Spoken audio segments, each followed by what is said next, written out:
ನಮಸ್ಕಾರ. ಅರಿಯಿತು ಮನವು ಸಂಚಿಕೆಗೆ ಸ್ವಾಗತ. ಇಂದು ನಾವು ನಮ್ಮ ಮಕ್ಕಳು ಮತ್ತು ನಾವು ಮನೋವೈಜ್ಞಾನಿಕ ಲೇಖನಗಳು, ಸಂಪಾದಕರು ಬಳ್ಳಕೆರೆ ಹನುಮಂತಪ್ಪ ಇವರು ಬರೆದಿರುವ ಪುಸ್ತಕದಿಂದ ಕುತೂಹಲ ಮಾನವ ಸಹಜ ಗುಣ ಈ ಬಗ್ಗೆ ತಿಳ್ಕೊಳ್ಳೋಣ ಬನ್ನಿ.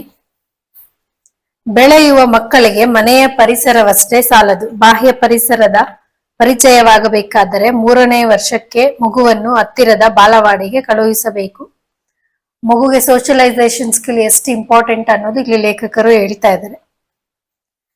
ಆದರೆ ಇತ್ತೀಚೆಗೆ ಸಿಂಗಲ್ ಚೈಲ್ಡ್ ಮೆಜಾರಿಟಿ ಆಗಿರೋದ್ರಿಂದ ಓವರ್ ಪ್ರೊಟೆಕ್ಷನ್ ಜಾಸ್ತಿ ಆಗ್ತಾ ಇದೆ. ಮಕ್ಳಿಗೆ ಎಲ್ಲೂ ಎಡವಕ್ ಬಿಡೋದಿಲ್ಲ, ಹೇಳಕ್ ಬಿಡೋದಿಲ್ಲ, ಬೀಳಕ್ ಬಿಡೋದಿಲ್ಲ.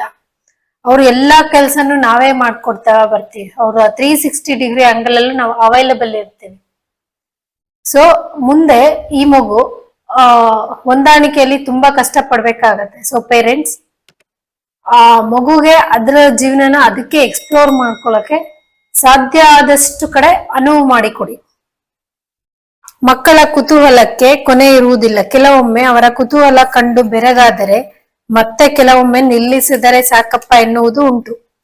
ಅವು ನಿರಂತರವಾಗಿ ಪ್ರಶ್ನೆ ಕೇಳುತ್ತವೆ. ಏಕೆ ಎಂಬುದಾಗಿ ಪ್ರಾರಂಭವಾಗಿ ಹೇಗೆ ಎಂಬ ರೂಪ ತಾಳುತ್ತದೆ.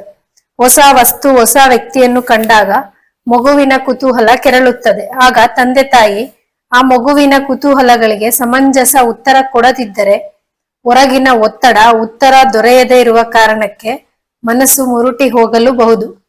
ವಸ್ತುಸ್ಥಿತಿಯನ್ನು ಅರಿಯಲು ಮಕ್ಕಳು ಕುತೂಹಲದಿಂದ ಪ್ರಶ್ನೆ ಕೇಳುತ್ತವೆ. ಬುದ್ಧಿ ವಿಕಾಸವಾದ ಹಾಗೆ ಆ ಪ್ರಶ್ನೆ ಕೇಳುವ ಅಭ್ಯಾಸ ಹೆಚ್ಚಾಗುತ್ತದೆ. ಮಗುವಿಗೆ ಸಮಂಜಸ ಉತ್ತರ ದೊರೆತಾಗ ಸಂತೃಪ್ತಿಯು, ದೊರೆಯದಿದ್ದಾಗ ಉತ್ಸಾಹ ಭಂಗವೂ ಆಗುತ್ತದೆ. ಕುತೂಹಲ ಹೆಚ್ಚಿದಷ್ಟು ಮಕ್ಕಳ ಬುದ್ಧಿಮತ್ತೆ ಹೆಚ್ಚುತ್ತದೆ.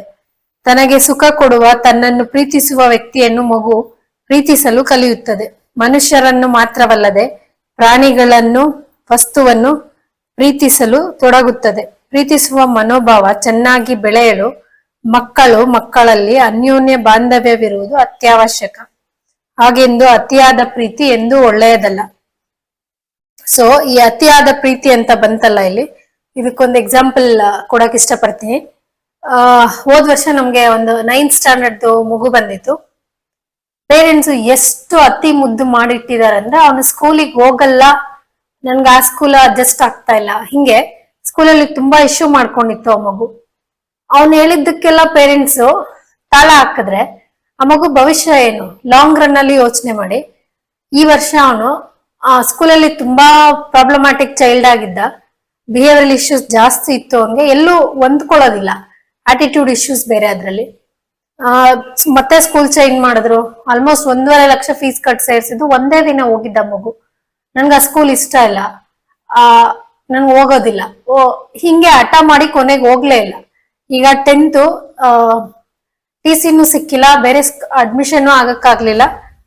ಸೊ ಏನ್ ಮಾಡ್ಬೋದು ಅಂತ ಯೋಚನೆ ಮಾಡಿದಾಗ ಪ್ರೈವೇಟ್ ಕ್ಯಾಂಡಿಡೇಟ್ ಆದ್ರೂ ಎಕ್ಸಾಮ್ ಕಟ್ಲಿ ಅಂತ ಸಜೆಸ್ಟ್ ಮಾಡಿದ್ವಿ.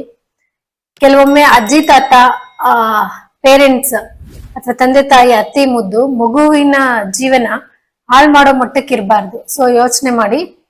ಅತಿ ಆದ್ರೆ ಅಮೃತನು ವಿಷ ಅನ್ನೋ ಗಾದೆನೇ ಇದೆ. ಸೊ ಪ್ರೀತಿನೂ ಹಿತಮಿತವಾಗಿರ್ಬೇಕು. ಶಿಕ್ಷೆ ಕೊಡ್ಬೇಕಾದ ಕಡೆ ಕಠಿಣವಾಗೇ ಇರ್ಬೇಕಾಗತ್ತೆ. ಕೆಲವು ಸರಿ ನಾವು ಅವ್ರಿಗೆ ಸರಿಯಾದ ದಾರಿಗೆ ತರ್ಬೇಕಾದ್ರೆ, ಶಿಸ್ತನ್ನ ಕಲಿಸ್ಬೇಕಾದ್ರೆ ಎಲ್ಲಾರ್ಗು ಆ ರೂಲ್ಸ್, ಆ ಬಾಂಡಿಂಗ್ ಒಳಗೆ ಎಲ್ಲಾರು ಬಂದ್ರೆ ಒಳ್ಳೇದಿರುತ್ತೆ. ಇಲ್ಲಾಂದ್ರೆ ಹಾಳಾಗೋದು ಅವ್ರದೇ ಮಕ್ಳ ಜೀವನ. ಇಂಟೆನ್ಷನಲಿ ಆಗದೆ ಇರ್ಬೋದು, ಬಟ್ ಅನ್ನೋಯಿಂಗ್ಲಿ ಅವರ ಓವರ್ ಪ್ರೊಟೆಕ್ಟಿವ್ನೆಸ್, ಆ ಮಗುಗೆ ಕೇಳಿದ್ದನ್ನೆಲ್ಲ ಕೊಟ್ಟಿರೋದು, ಹಣದ ಬೆಲೆನೇ ಗೊತ್ತಿಲ್ಲ ಅವನಿಗೆ. ಸೊ ಹಿಂಗಾಗೋ ಚಾನ್ಸಸ್ ಇರುತ್ತೆ. ಮಗುಗೆ ಯಾವ ವಿಷಯದಲ್ಲಿ ಏನ್ ಕೊಡ್ಬೇಕು, ಏನ್ ಕೊಡ್ಬಾರ್ದು, ಇದ್ರ ಬಗ್ಗೆ ಸ್ವಲ್ಪ ಗಮನ ಹರಿಸಿ. ನೀವು ನಿಮ್ಮ ಬಾಲ್ಯನ ನೆನ್ಸ್ಕೊಳ್ಳಿ ಒಂದ್ಸರಿ. ನಿಮ್ಗೆಲ್ಲ ಅಷ್ಟು ಈಸಿಯಾಗಿ ಸಿಗ್ತಾ ಇತ್ತಾ? ನೀವು ಇಷ್ಟೆಲ್ಲ ನಕಾರ ಮಾಡಿದ್ರೆ ನಿಮ್ಮ ಪೇರೆಂಟ್ಸ್ ಸುಮ್ಮನೆ ಬಿಡ್ತಾ ಇದ್ರಾ? ಯೋಚನೆ ಮಾಡಿ. ಧನ್ಯವಾದಗಳು.